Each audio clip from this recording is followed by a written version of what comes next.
Hello everyone, welcome back to my channel. कैसे हैं आप सब? आई होप सब ठीक होंगे। जैसे कि आप सब हमको देख रहे हैं, मैं काफ़ी दिनों से आप लोगों से मिल रही हूँ। तो यस, इस महीने में हमारा 2 बार आउटिंग हो गई। तो आरुष की तबीयत वगैरह ठीक नहीं थी, उसे टाइफाइड हो गया था, तो उस वजह से मैं अपने व्लॉग्स कंटिन्यू नहीं कर पा रही थी। बट आई होप आपको आगे आने वाले सारे व्लॉग्स दिखेंगे। बेसिकली आज हम जा रहे हैं, आरुष के स्कूल में है पेरेंट्स टीचर मीटिंग। मतलब मैं बहुत एक्साइटेड हूँ क्योंकि ये फर्स्ट मेरी एज अ पेरेंट मीटिंग होगी, क्योंकि इससे पहले एक बार हो चुकी है। तब आरुष स्कूल नहीं जाता था, उसको थोड़ा लेट एडमिशन हुआ था, तो उसके बाद ये उसकी फर्स्ट पेरेंट्स टीचर मीटिंग है। मतलब मैं बहुत एक्साइटेड हूँ क्योंकि स्टूडेंट्स की तो कोई मिस्टेक नहीं होगी, बेसिकली इसमें पेरेंट्स की कुछ मिस्टेक होगी या फिर बच्चों की एक्टिविटी प्रोग्रेस कितना है वो सब हमें जानने के लिए वहाँ पे मिलेगा। We are going in Aarush school, तो हम आरुष के स्कूल जाएंगे और साथ ही में वहाँ पे डॉक्टर भी क्लिनिक वहीं पे है। आरुष को वापस तबीयत ठीक नहीं लग रही क्योंकि उसे टाइफाइड होकर 10 डेज हो गए हैं।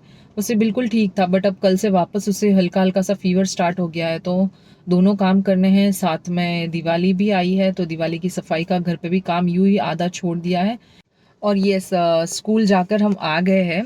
तो स्कूल जाने के बाद मतलब मुझे ऐसे इतना अच्छा फील हुआ ना, क्योंकि जब एडमिशन करवाया था तो जस्ट एक ऑफिस में मैं गई थी और बाहर से उसकी क्लासरूम्स वगैरह बाहर से ही देखा था। बट आज एज अ पेरेंट वहाँ पे बैठ के जब बच्चों की प्रोग्रेस रिपोर्ट हमें दिखाते हैं कि बच्चा कितना इंटरैक्टिव है, वो क्लास में क्या क्या करता है, क्या क्या नहीं करता, ये सब जब टीचर बोलते हैं, और मैं स्पेशली यही सुनने के लिए गई थी क्योंकि जब हम घर पे देखते हैं उन्हें तो उनका बिहेवियर कुछ अलग होता है। क्योंकि वो as a mom and dad को देखते हैं, तो उनका मतलब बोलते हैं ना, उसका उनकी हैबिट, उनकी जो एक्टिविटीज़ होती है वो विद इन द हाउस होती है। बट स्कूल में इतने बच्चों के साथ मिलने के बाद उनका कैसा बिहेवियर रहता है, वो कैसे बिहेव करते हैं, टीचर से इंटरेक्ट करते हैं कि नहीं करते हैं, जैसे बहुत सी एक्टिविटीज़ होती है स्कूल में तो वो पार्टिसिपेट करते हैं कि नहीं, वो सब चीज़ जानने के लिए ये पेरेंट्स टीचर मीटिंग ऑर्गेनाइज होती है, सो दैट पेरेंट्स को भी पता चले कि बच्चे स्कूल जाकर वो एग्जैक्टली क्या करते हैं। क्योंकि बहुत से अलग अलग बच्चे होते हैं कि किसी को मतलब जैसे मेरा मेरा ही एक रीज़न है कि आरुष खाने में बहुत वीक था, तो मैंने इसी रीज़न से उसे स्कूल जल्दी डाला था, सो दैट वो बच्चों के साथ रह के कुछ खाना वगैरह सीख लेगा। यस, उसमें थोड़ा सा प्रोग्रेस हुआ है, बट यस, बच्चों के साथ मिलना, उनके साथ खेलना, फ्रेंडशिप करना और टीचर के पास जाना, एक स्कूल जाने का एक्साइटमेंट है, ये सब चीज़ें उसमें बहुत से चेंजेस आए हैं। बहुत अच्छा लगा स्कूल में उसकी प्रोग्रेस रिपोर्ट देख के, उनकी एक्टिविटीज़ की जो बुक होती है जो रोज़ उनके साथ टीचर्स वहाँ पे शेयर करते हैं, वो सारी बुक्स जो घर पे नहीं देते वो हमें वहाँ पे दिखाते हैं। बिल्कुल वैसे ही जैसे कि हम स्कूल जाते थे तो हमारा ओपन डे होता था, पेपर्स एग्जाम के बाद जब पेपर चेक करने के लिए पेरेंट्स को बुलाते थे, मुझे आज वैसी वाली फीलिंग आई है। यस, इनकी तो कोई टेस्ट वगैरह होती नहीं है, और बस इसकी एक ही कंप्लेन थी कि उसे स्कूल रेगुलर भेजना है, क्योंकि स्कूल जब मैंने स्टार्ट की थी तब से वो रेगुलर था। स्टार्टिंग के 10-15 डेज बहुत रोया था, बट उसके बाद मैंने उसे कंटिन्यू भेजा था, और लास्ट मंथ में उसकी तबीयत ठीक नहीं होने की वजह से और हम घर भी गए थे, उस वजह से स्कूल में थोड़ा सा गैप आ गया। तो बस टीचर का यही कहना था कि आरुष बहुत अच्छा डांस करता है, बहुत अच्छा सिंग करता है, और एक्टिविटीज़ में तो वो हमेशा मतलब टीचर्स को बोलता है और वो आंसर भी करता है क्लास में। तो ये सुन के मुझे बहुत अच्छा लगा कि चलो यार, एटलीस्ट ही इज़ एक्टिव। भले ही वो कम मतलब खाने में थोड़ा सा वीक होगा, परेशान भी करता है, सब चीज़ें, बट एटलीस्ट सबके साथ बैठ के वो एक्टिव हो रहा है, सबके साथ बातें कर रहा है, उसमें शायनेस नहीं है। ये चीज़ सुन के मुझे बहुत अच्छा लगा।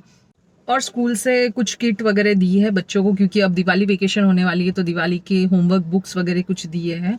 और अब वो जिद करने लग गया था कि उसको चश्मे चाहिए, तो उसके पापा उसे चश्मे दिलाने के लिए लेके गए, क्योंकि उसे बहुत ऐसे शौक है, जब मैं भी पहनती हूँ तो मैंने सोचा चलो एक छोटा सा चश्मा ले आते हैं। और मुझे मतलब एक्चुअली एज अ गिफ्ट मैं उसके लिए दे सकती हूँ, क्योंकि मुझे बहुत अच्छा लगा, टीचर ने उसकी एक दो प्लस पॉइंट बताए मुझे। और बाकी तो डॉक्टर के पास गए थे, तो डॉक्टर ने तो बस यही कहा कि टाइफाइड के कुछ सिम्टम्स तो नहीं दिख रहे, बट यस उसको एलर्जिक वाली सर्दी वगैरह है, तो उसके लिए तो नॉर्मल प्रिस्क्राइब की हुई टैबलेट्स है, तो बस वही दे देंगे।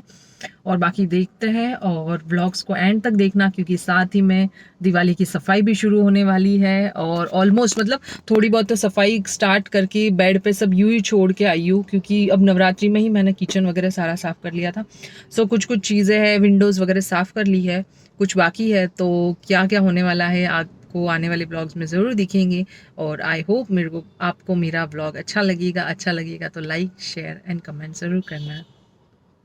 सो ये इतना बदमाश है, ये गया था चश्मा लेने के लिए, बट जैसे ही शॉप में गया इसका माइंड चेंज हो गया और ये अपनी फेवरेट रेड कार लेकर आया है। देखो हैप्पी, दिखाओ रेड कार,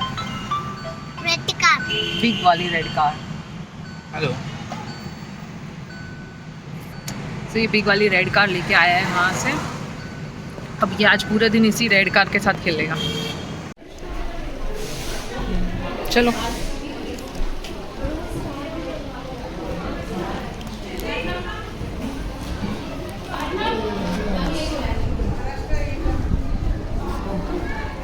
ये देखो, ये हॉस्पिटल है ना, उनका है ये हॉस्पिटल है, और ये आरुष की स्कूल है, ये स्विंग है और कार है, स्कूल वैन है ना।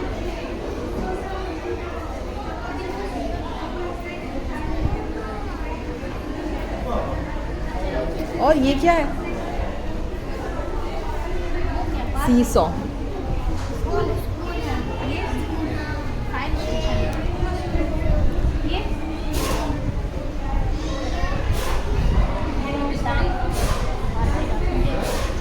चले पहन के खेल रहे बेटा, कोई बात नहीं, हाँ कोई बात नहीं, उसको टच नहीं करना। चलो ऊपर चलो, ये देखो सब शूज पहन के जा रहे हैं, देखो भैया।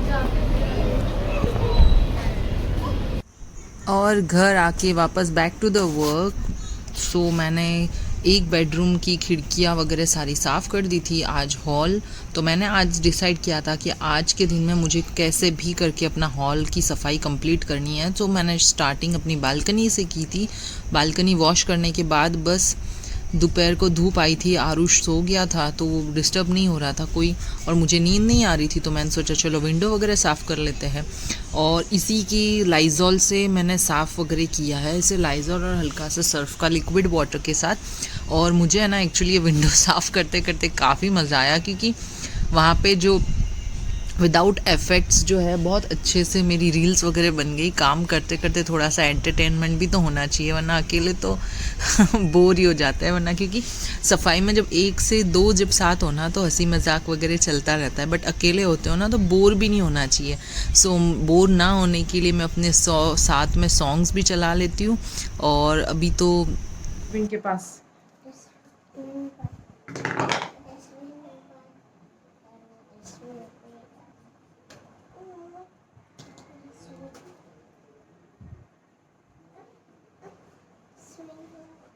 आज हॉल की सफाई कर लेते हैं। विंडोज़ वगैरह साफ़ हो गई है, अब सारे शेल्फ साफ कर देती हूँ, फिर फ़ैन साफ़ कर दूँगी। आज के लिए हॉल काफ़ी है, क्योंकि सुबह से काम कर रहे हैं। विंडोज़ क्लीन करना ये सबसे बड़ा टास्क था, और विंडोज़ इतनी क्लीन की है कि अगर कोई बिना देखे अगर चले भी ना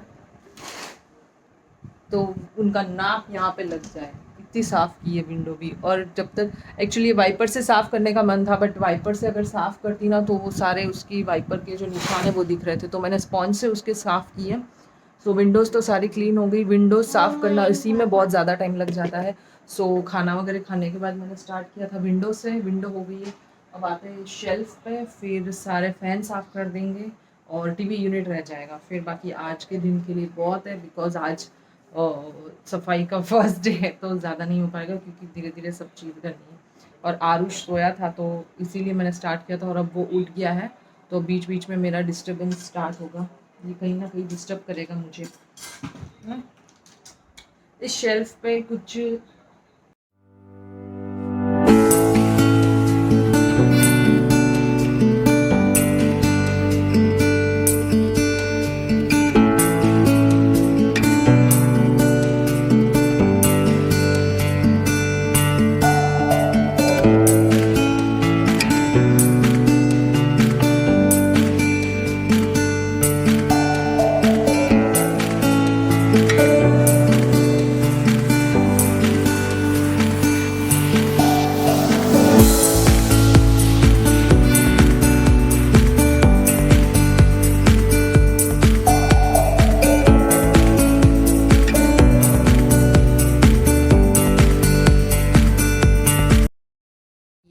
फाइल में मैंने जो मतलब हर एक सेक्शन में मैंने लिखा हुआ है, original documents, duplicate documents, my marksheets, my living certificates. उसी तरह ये देखो मैंने लिख के रखा है hall ticket from 10th to MMS, that is ना। सो ठीक है, चलो मैं आप लोगों को दिखाती हूँ।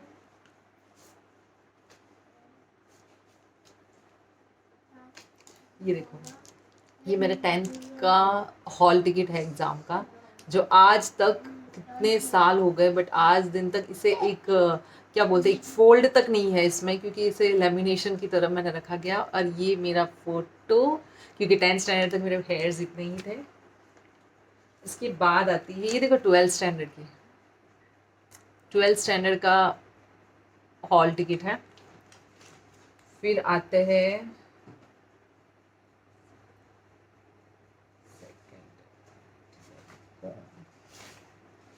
ये मेरी ग्रेजुएशन एग्ज़ाम का हॉल टिकट है। मुझे बहुत अच्छा लग रहा है देख के ऐसे। इसके बाद यस, ये मेरे MBA की लास्ट एग्ज़ाम थी, ये उसका हॉल टिकट है। और ये मेरी जो MBA की एंट्रेंस एग्ज़ाम थी, ये उसका हॉल टिकट है। बट यहाँ से जो फ़ोटो है ना, वो मैंने हटा दी थी। शायद मुझे किसी चीज़ के लिए ज़रूरत थी और मेरे पास उस टाइम एक भी पासपोर्ट साइज़ फ़ोटो अवेलेबल नहीं था, और यही एक था जिसके ऊपर साइन वगैरह नहीं की हुई थी, तो मैंने यहाँ से फ़ोटो हटा के बट ये देखो यहाँ पे हॉल टिकट लिखा हुआ है, और ये मेरी MBA के एंट्रेंस एग्ज़ाम का हॉल टिकट है। सो यस, यही चीज़ें होती है और यही मेमोरीज होती है। और हाँ, जब दिवाली की सफाई करते हैं ना, तो ऐसी बहुत सी मेमोरीज होती है जो हमारे दिमाग में फ्लैशबैक हो जाती है और बहुत सी चीज़ें हमें याद आ जाती है। सो यस, ये जब मैं कर रही थी तो सोचा आप लोगों के साथ भी ज़रूर शेयर करो।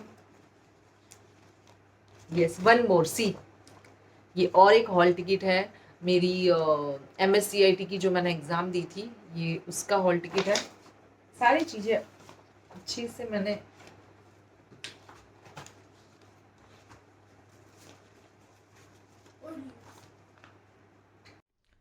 इस ये छोटे से टीवी के यूनिट्स में से इतनी सारी बुक्स निकली है, देख लो।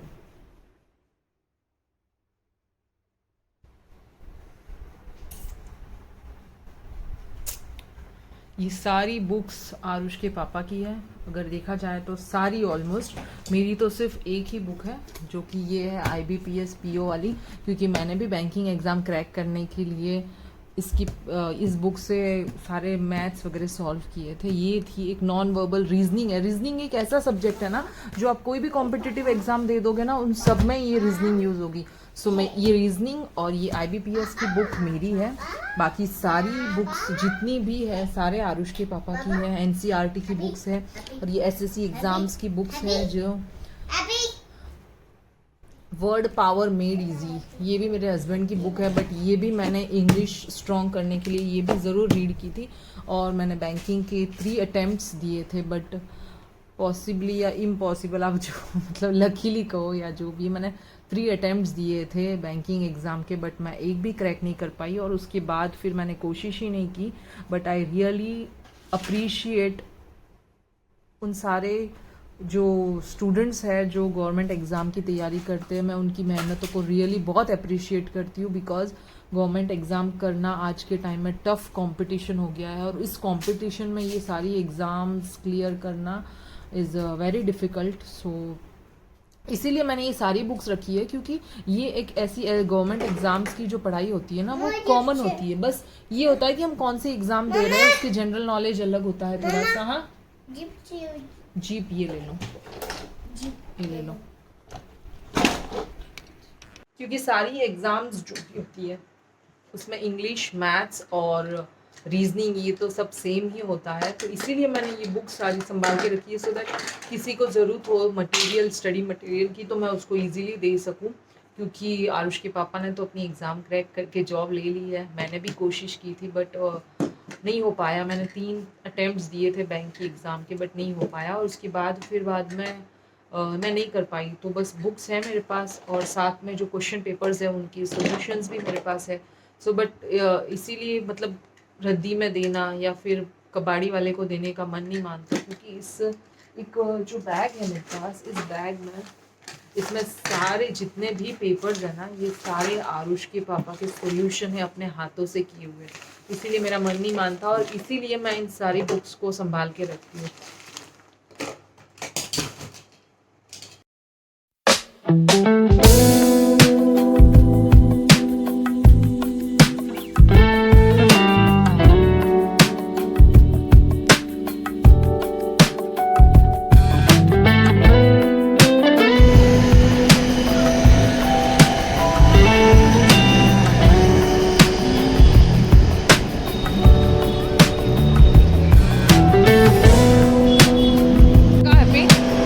रेड वाली में, ग्रीन वाली तो रेड वाली ठीक है। ओ भैया